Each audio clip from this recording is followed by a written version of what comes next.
Hi விவாஸ். இன்னைக்கு August 22. Siragadikka ஆசை serial என்னாச்சுன்னு சொல்லி பார்க்கலாம்க்கு முன்னாடி சேனல் சப்ஸ்கிரைப் பண்ணாதவங்க மறக்காம சப்ஸ்கிரைப் பண்ணுங்க. இன்னைக்கு என்ன அப்படின்னு சொல்லி பார்த்தீங்கன்னா, இங்க வந்து முத்து வந்து ஒரு சவாரி வந்துருச்சுன்னு சொல்லிட்டு மீனாவோட அம்மாவும் தங்கச்சி வந்திருக்காங்கல்ல, அவங்க கிட்ட சொல்லிட்டு அவர் கிளம்பிடுறாரு. அப்புறமா செல்வம் வந்து விடுங்கம்மா, அவன் வந்து அவனுக்கு பிடிச்சவங்க கிட்ட இப்படிதான் கோவப்படுவான். ஆனா இந்த கோவம் ரொம்ப நாள்ல நிக்காத, அவனே பேசிடுவான், நீங்க கவலைப்படாதீங்கன்னு சொல்லி அனுப்பி வைக்கிறாரு. இங்க என்ன ஆகுது அப்படின்னு சொல்லி பார்த்தீங்கன்னா, மனோஜ் ரோகிணியோட அவங்களோட ஷோரூமுக்கு 2 பேர் வராங்க. இந்த மாரி பக்கத்துல ஸ்கூல் ஓப்பன் பண்ணியிருக்கோம் அப்படின்னு. அவங்க அத பாத்துன கேன்வாஸ்க்காக வந்திருக்கானோனே, இப்ப ரோஹிணி எல்லா டீட்டெயிலும் கேட்குறாங்க கிரிஷுக்காக. அப்போ உடனே மனோஜ் அங்க வந்தோனே, "எங்களுக்கு தான் குழந்தையே இல்லையே! இப்ப எதுக்கு ஸ்கூல்ல சேர்க்கறது கேட்க வந்திருக்கிறீங்க?" அப்படின்னோனே, "உங்களுக்கு குழந்தையே இல்லாட்டியும் ஒரு நல்ல அம்மாவா நீங்க எல்லா டீட்டெயிலும் கேட்டிருக்கீங்க. இப்பவே உங்க குழந்தைக்கு இவ்வளோ முக்கியத்துவம் குடுக்குறீங்க." அப்படிங்கிற மாரி அவங்க பேசிட்டு அவங்க போயிடுறாங்க.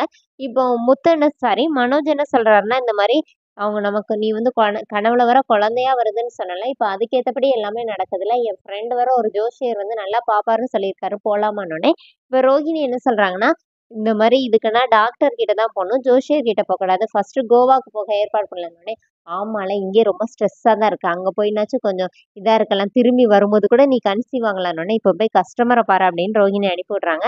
இங்க என்ன ஆகுது அப்படின்னு சொல்லி பார்த்தீங்கன்னா, மீனா வந்து அவங்க ஃப்ரெண்ட்ஸ் எல்லாம் பூ கட்டுவாங்கல்ல, அங்க போய் நின்னு அவங்களோட கவலையெல்லாம் சொல்லிட்டு இருக்காங்க. இப்ப ஆளாளுக்கு அதெல்லாம் அப்படிதான் இருப்பாங்க. அதுக்கு ஒரே சொல்யூஷன், நீ வந்து அவருக்கு பிடிச்சதெல்லாம் சமைச்சு குடு.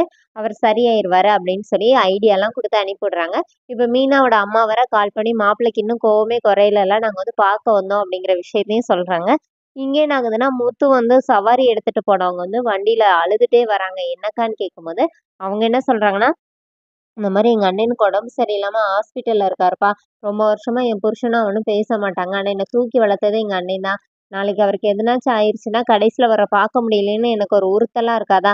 அதனால தான் என் புருஷனுக்கு தெரியாம பார்க்க வரேன்ப்பா அப்படின்னு சொல்லி, அவங்க ரொம்ப ஃபீல் பண்ணி முத்துக்கிட்ட அழுறாங்க. அப்புறமா சவாரி முடிச்சுட்டு செல்வத்துக்கிட்ட வந்து முத்து அப்படியே புலம்புறாரு. அந்த அக்கா ரொம்ப அழுதாங்கடா. எனக்கு ரொம்ப இதா இருக்குது. நேத்து மீனாவே நான் அப்படிதானே பேசிட்டேன் அப்படின்னோனே, இப்ப செல்வம் என்ன சொல்றாருன்னா, தங்கச்சி என்னடா பண்ணும் நீயே யோசிச்சு பாரு. சத்யா பத்தின எந்த உண்மையும் நீ சொல்லவே இல்ல. சொல்லியிருந்தா கூட உன்ன விட அதுதான் கோவப்படும். அதனால எல்லாத்தையும் விட்டுட்டு போய் தங்கச்சிகிட்ட பேசுன்னு சொல்லி, அவரும் ஒரு பக்கம் அட்வைஸ் எல்லாம் பண்ணி அனுப்பிவிடுறாரு.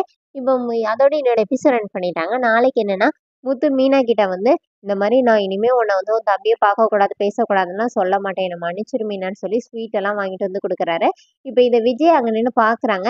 இப்ப மீனா போய் விஜயா கிட்ட வந்து, "நேத்து அல்வா சாப்பிடணும் போல இருக்குன்னு சொன்னீங்களா அத்த, இந்தாங்க எடுத்துக்கோங்க" அப்படின்னு சொல்றாங்க. அதோட என்னோட எபிசோட் ரன் பண்ணியிருக்காங்க. தேங்க்